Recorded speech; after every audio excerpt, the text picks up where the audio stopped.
Dieu soit glorifié. J'ai pas eu l'occasion de remercier l'Église pour toutes les prières que vous avez fait pour moi, notamment mes frères portugais, entre autres. Vous savez que j'ai passé par beaucoup de difficultés, de problèmes, mais bon, c'est pas de ça que je veux parler ce soir, parce que bon, les cieux sont en tête, pas parce qu'un malade est guéri, mais parce qu'un pécheur est pardonné. Amen. Et bon, une fois, j'ai assisté à une réunion, c'était une réunion où il n'y avait pas de cantique, et il n'y avait même pas de prédication, c'était une réunion de prière. Je me suis assis, j'étais au fond, là, comme ça, et on a dû m'appeler, j'ai accepté l'invitation. Et là, l'Église intercédait pour les coupables, elle intercédait pour les pécheurs, elle acclamait Dieu de tout son cœur. C'était pas contraint, elle le faisait vraiment de tout leur cœur, et elle priait. Et au fur et à mesure qu'elle priait, ma vie se dévoilait. Le Saint-Esprit est tombé sur moi, elle m'a montré, en quelques secondes, j'ai vu que j'étais complètement perdu, qu'il n'y avait aucune solution sur cette terre pour moi. Mais en même temps, j'ai vu que la solution, c'était Jésus-Christ. Qu'il avait le pouvoir et la puissance, non simplement de guérir, ni de délivrer de la cigarette ou de ce que vous voulez, mais il avait le pouvoir de pardonner les péchés. Amen. Et c'est ce qu'il a fait dans ma vie. Depuis ce jour-là, je peux vous dire que je suis comblé.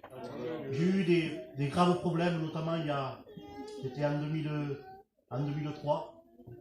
J'ai perdu mon père, il a été atteint de cette maladie, c'était un converti, mais alors athée au plus haut niveau.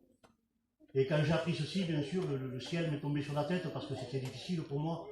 Pas par rapport à la maladie, parce que je sais qu'on quitte cette terre à 20 ans, ou 60 ans, 80 ans, il faut la quitter quand même. Mais l'important, c'est l'éternité, vous passez sur l'éternité.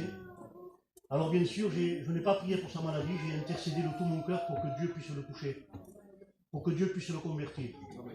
Et dans son lit de maladie, des pasteurs sont venus lui apporter l'évangile, il a accepté Jésus. Et dès qu'il a accepté Jésus, il ne voulait pas autre chose qu'écouter que des cantiques.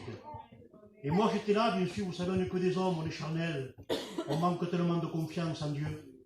Et je voulais des preuves, moi, pour que Dieu me prouve qu'il avait touché son cœur, réellement son cœur.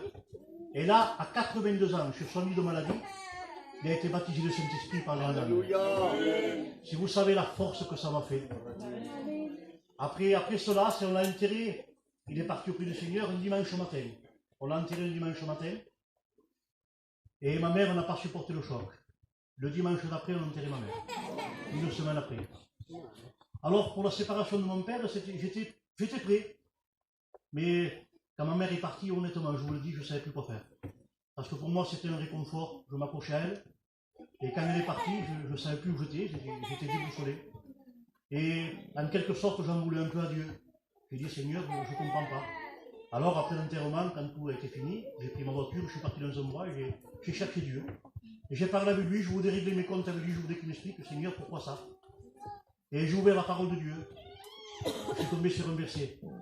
Il m'a dit, même si ton père et ta mère t'abandonneraient, moi l'Éternel, ton Dieu, je ne t'abandonnerai pas. Ça vaut la peine d'être avec Dieu, de savoir que Dieu est avec nous. Que Dieu vous bénisse. Amen. Amen.